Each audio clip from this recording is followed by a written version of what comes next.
is News 25 with Deanna O'Donnell and Unette Gentry. News 25, local news you can count on. News is brought to you by J.K. Nelson Law. Call 727-9900 today for your free consultation. If you need a lawyer, you need Nelson.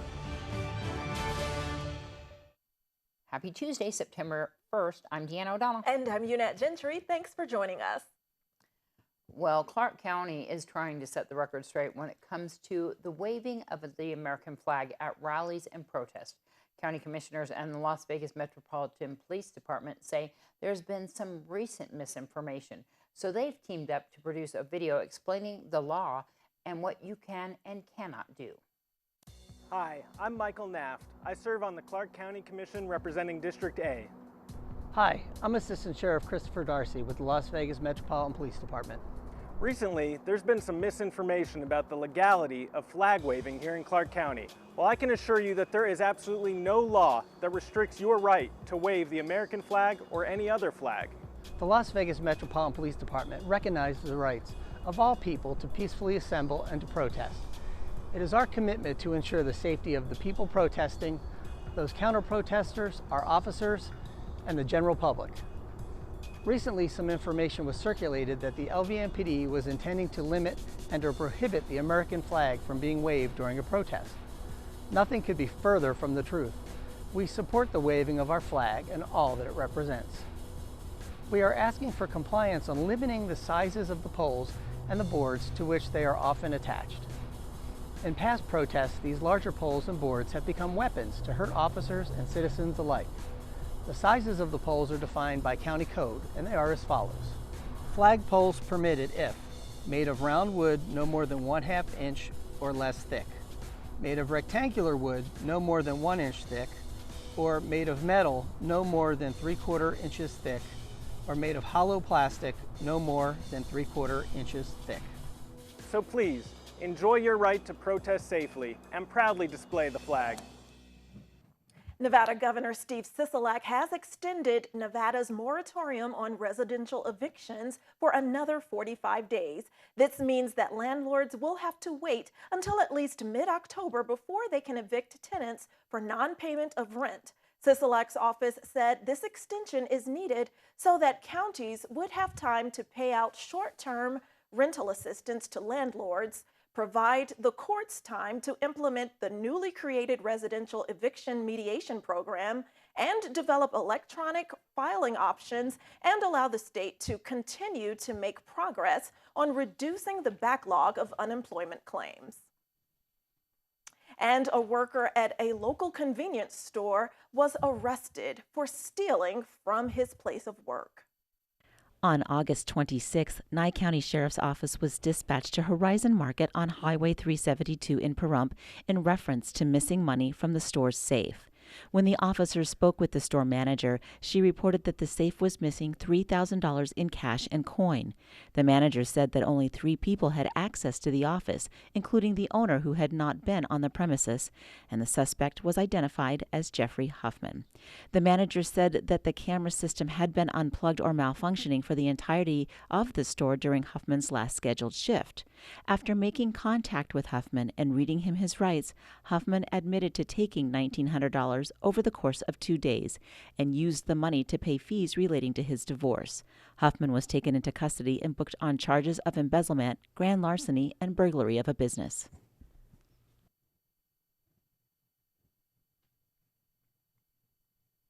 And a Gabbs man has been arrested for breaking into a home that he was a guest at earlier in the evening. On August 18th, Nye County deputies were dispatched to a residence for a home invasion. The complainant stated that Andy Hooper had come to her house earlier that evening asking to take a shower. When the complainant refused, Hooper began to bang on the door and open it despite it being locked. The complainant stated that Hooper went around the house to the back door and tried to kick it open but was unable to force his way in. The complainant said that Hooper walked back to the front of the residence and began to bang on the window until a neighbor drove up and asked what he was doing. Hooper spoke to the neighbor and walked away. It was noted that there was damage to the windowsill. The sheriff's department located Hooper about 20 minutes later near 3rd Street and K Avenue in Gabbs. Hooper then stated he did ask the complainant for some water. He denied trying to force his way into the house. While placing Hooper into the back seat of the patrol car, he was found to have a broken meth pipe in his pocket. Hooper said that he had smoked meth the day before. The deputy conducted a search of Hooper and found a large bag of what appeared to be and later tested as methamphetamine. Hooper was arrested and charged with attempted home invasion, injury to property, possession of a Schedule I controlled substance, and possession of drug paraphernalia. And stay tuned after this break. We'll tell you what local bartenders had to say at a recent county commissioners meeting. All that and more in local news when News 25 returns. You're watching News 25, the most recognized and farthest reaching local news in Nye County. News 25, local news you can count on. Welcome back to News 25. Well, today's Board of County Commissioners meeting opened as most meetings do with general public comment. Many of today's comments came from local bartenders from local establishments, and those speakers inquired the same question of commissioners. They want to know, can local bars open up?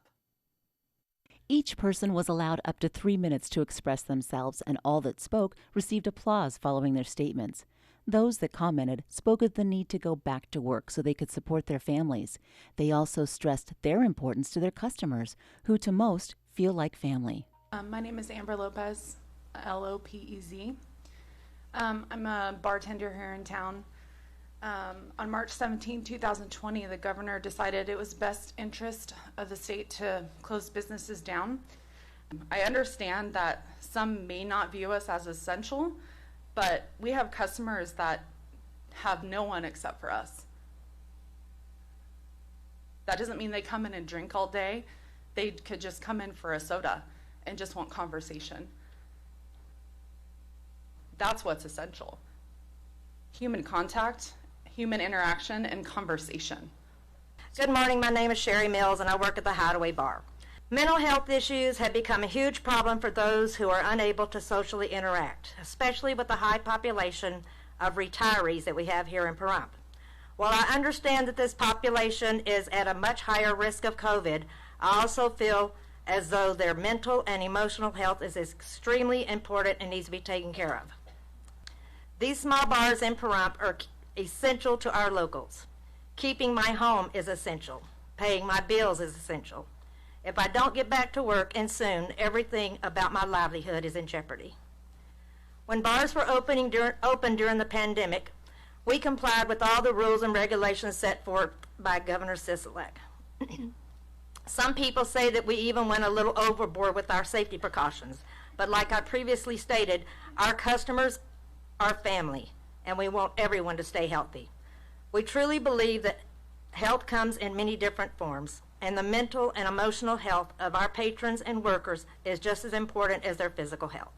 If the bars and gaming don't open soon, I, along with several of my friends/bartenders, could lose everything. Please reconsider opening these local establishments. Thank you.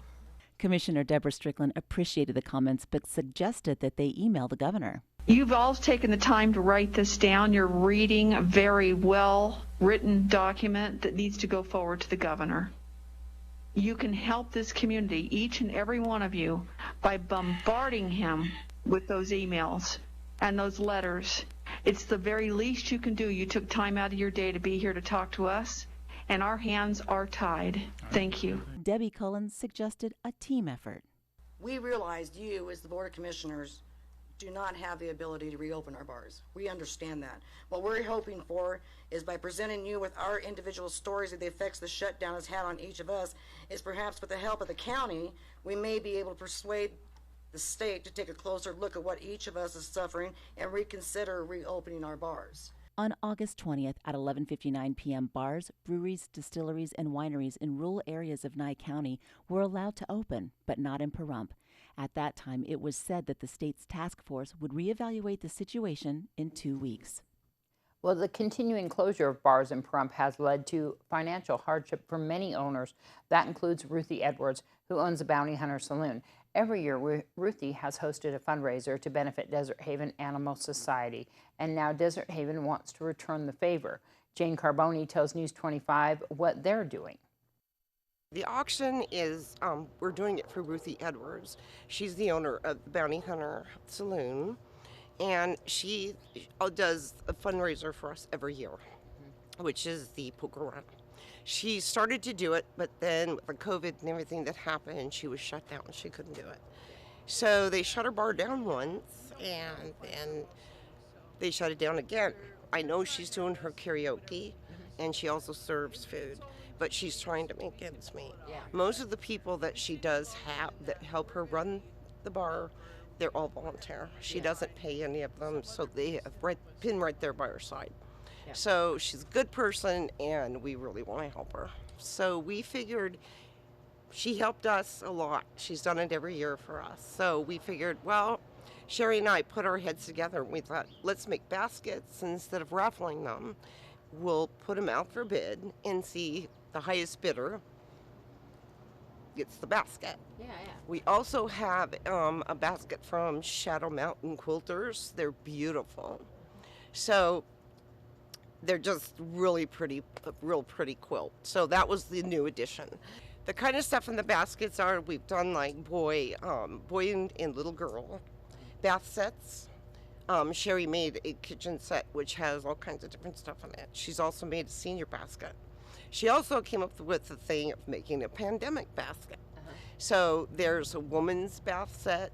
We've also done a big basket for dogs and a basket for cats. And then we have 2 mystery gifts.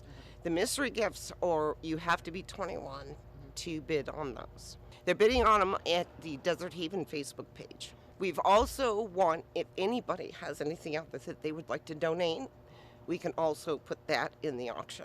Anyone that wants to make a donation, they can bring it here to the shelter, and that will be included. All proceeds go to the Bounty Hunter Saloon.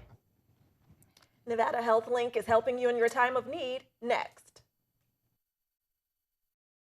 Watching News 25, brought to you by Mountain West Lawyer, Injury Attorneys, 727-9500. News 25, local news you can count on. Welcome back. Well, if you're in financial need anywhere in Southern Nevada, you can contact Nevada Health Link. And if you're looking to help others, volunteers with the Pahrump Neighborhood Cleanup hit the streets this past weekend, and you can join in their next effort. Today, things look a lot different and a lot nicer on Dahlia Street thanks to their efforts. Volunteers helped clean up debris, trash, and shopping carts in vacant lots along Dahlia Street, mainly between Family Dollar and the former Salvation Army thrift store. They came armed with trash bags, trailers, and trucks and hauled away about 1,800 pounds of garbage. They also gathered up and returned about 100 shopping carts that had been abandoned around town. Pahrump Neighborhood Cleanup says the cleanup effort wouldn't have been possible without their amazing volunteers, and they send out a special thank you to A Family Affair and RMC Interior for volunteering their trailers, trucks, and time. After Saturday morning's cleanup, volunteers were treated to an appreciation pizza party donated by Quality Signs and Designs. Pahrump Neighborhood Cleanup events are held every 3 months. The next neighborhood cleanup will be Saturday, November 14th from 9 a.m. to 1 p.m. If you'd like to volunteer for the next cleanup, all you have to do is show up. Pahrump Neighborhood Cleanup provides gloves, water, safety vests, and trash bags. For more information, you can follow Pahrump Neighborhood Cleanup on Facebook. Thanks to everybody for helping. Well, there's a new restaurant here in Pahrump. O'Brien's Bar and Grill is now open at Nevada Treasure RV Resort at the corner of Highway 160 and Leslie Street. Owner Joan O'Brien says the restaurant is a great opportunity for her to showcase her signature comfort foods. The opportunity came around. I've love just American comfort food, and that's what our menu is all about. Your burgers and your wraps and Phillies and now specialty sandwiches. How's it going? It's okay. It's a slow, steady amidst pandemic. So I look forward to all the snowbirds coming in for the RV winter season. The O'Brien family trees up on the wall. Tell everybody what that is. That's exciting for me. I had this vision. A friend came and painted the tree just how I had envisioned it. And for me, it's about people coming in. It's a free dessert, really. So you come in, you get 10 entrees, you get a leaf with your name on it. You would take your picture, put you on Facebook, and and your card is good for a free dessert. And we make all our desserts here. That part I absolutely love. Just kind of experimenting. People order a piece of cheesecake. It's not a piece of cheesecake. It's a light, fluffier cheesecake in a jar. Yeah. In a jar? In a jar, yeah. This is going to be kind of a tourist stop, right? You get t-shirts here. You can put your name up on the tree, which is so important because you also have people from different locations, so it's kind of fun to even read. It is. It is. I'm very excited. We've got Delaware and Ohio and Illinois and Connecticut, New York, New Jersey, of course, Nevada and Oregon and California. But if you happen to have the last name of O'Brien, if you're an O'Brien, just come on in because we're going to put you up there with a shamrock. Taco Tuesdays are something that's going on right now. You're looking at other theme days of the week as well. We're doing the Fish Friday. It's been quite a success. We offer panko fried shrimp or beer battered cod in a basket, or you can get a combination, and people are really enjoying that. Right now we're closed on Mondays. That'll probably change come October. But Tuesday through Friday, 11 to 8, and then Saturday and Sunday we do open for breakfast, 7 to 11, and then continue on till 8 o'clock. Breakfast is delicious. Omelets, my homemade home fries or O'Brien fries, O'Brien potatoes. I do make those. That is one of my recipes. But yeah, so omelets, pancakes. They love my pancakes. We have a chaffle on the menu. It's a keto-friendly waffle type dish. Fantastic. Yeah. Do you have a Facebook page if you would like to see the menus? Yep, we do have the Facebook page, and the menus, like I said, the specialty sandwich with boar's head meat is going into effect September 1st. So look for our new menu coming September 1st. What's the Facebook page? O'Brien's, with an apostrophe, Bar and Grill. Well, the coronavirus pandemic has changed many of our lives, and more parents are working from home. Now, many students are still learning from home. It's a situation that's ongoing and is sure to create some stress. Before the pandemic, when mom and dad were home, it meant that mom and dad were available and it was family time. And this is a really challenging shift in the paradigm for kids to make, to think now that when mom and dad are home, they may not always be available and it may not always be family time. Dr. Emily Mudd is a child psychologist at Cleveland Clinic Children's. She says it's important to set clear boundaries so kids know when mom and dad are working or when they can ask for a snack or help with an assignment. She says parents shouldn't feel bad about their productivity levels either. It can be hard to multitask with new demands, so be sure to take breaks when you're able to. Have some forgiveness for yourself and be patient with yourself and your partner and your children, as these are all precedented times, and just try to find those moments of happiness to be with your family amongst the chaos. When kids are learning remotely, Dr. Mudd says it's okay to let them sleep in. That way you'll have some time alone to work. News 25 Weather Cam is brought to you by Lerner and Rowe Injury Attorney's Office in Pahrump. In a wreck, need a check? Call 702-877-1500. Hi, it's John Kohler. I'm outside the KPVM weather studios, and I'm practicing for this weekend. I'm standing in the shade because it's cooler, and this weekend that's going to be important. We got some extreme weather conditions coming up this weekend. We'll tell you all about it in the weather report upcoming. News 25 weather is brought to you by Dairy Council of Nevada. The splash of cream in your coffee, the dollop of sour cream on your burrito, the melted toasty cheese on your pizza. Undeniably delicious, undeniably dairy. Enjoy what's real. Good evening, Nevada. It's John Kohler from the KPVM weather studios, and this is tonight's weather. Wow, look at it. It's hot. Can you believe how hot? It's going to be like there's going to be heat warnings coming up. I mean, this weekend, not too bad. Like right now, you know, Fernley, 87 degrees for high today, 56 for low. Out in Fallon, 87 degrees for a high, 51 for a low. Carson City, 87, 52. Out in Tonopah, 86 and 54 for your low. Goldfield, you're checking in about 88 for a high and 53. And then you get down to Beatty, and this is like the first time Beatty hasn't hit the 100 mark in a while, but just hold on to your hats. It's going to get crazy this weekend. 98 degrees was your high today, 64 for a low. Out in Amargosa, 100 degrees. You're still safe for the triple-digit club. How many days in a row is that? Lots. 67 is our low tonight. In Las Vegas, 100 degrees high and 76 for a low. Out in Death Valley, 112 and 82 for a low. But man, check this out. Coming up this weekend, it is going to get hot. In fact, there's excessive heat warnings. The National Weather Service has already, put out scary advisories and things. It's going to be hot this weekend. It's the kind of hot, it goes beyond like regular hot and into like stinking hot. All right, really hot. 98 degrees currently.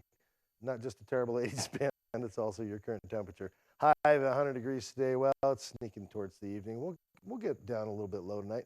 Sunrise this morning was at 6:16, and it will sunset tonight about 7:10. What is that? Look at that. Humidity is going to be picking up a little bit. I don't know about clouds. We might see just a few towards morning, but I don't know. It's not going to rain. Not going to rain. Too hot. Too hot. Low tonight, 70 degrees. East-northeast winds to 6 miles an hour, 50% humidity. Let's take a look at the week ahead of us. All right, this is. I'm not hyping this. 100 degrees, 106, 109. What's going on? 109, 110, 106. We're supposed to have like this beautiful, fun outdoor weekend, and we could still go there. We could still go there. Just plan for it, I guess. Lots of ice, lots of electrolytes and hydration. But it's 110, 100. There's dangerous weather warnings. So if you've got any kind of weather sensitivities, if you're going to be doing extended work, planning that on the maybe do that in the morning when the temperature is 72 degrees. Look at the excessive heat watch Friday through Labor Day. You don't want to do that.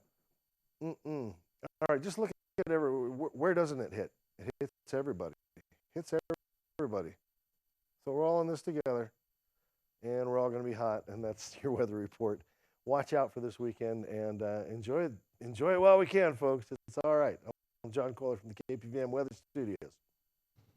All right, I guess it's going to be hot. All right, so we have a couple birthdays. We, of course, have our own Van Winkles. We want to say happy birthday also to Vic Rattledge. Tommy and Bradley have their second birthday today, the puppies and the rest of the animals. But first of all, we said happy birthday to our own owner and founder of KPVM-TV. Best boss ever. Happy birthday to you. Happy birthday to you. Happy birthday, dear Vern. Happy birthday to you. And many more. All right. So, wipe it up. Don't blow on it. Yeah, she's still shocked at this 6-0 Right, in there. he's got to be 21. All right, that's going to wrap up this edition of News 25. I'm Deanna O'Donnell. And I'm Unat Gentry. Good night. Good night.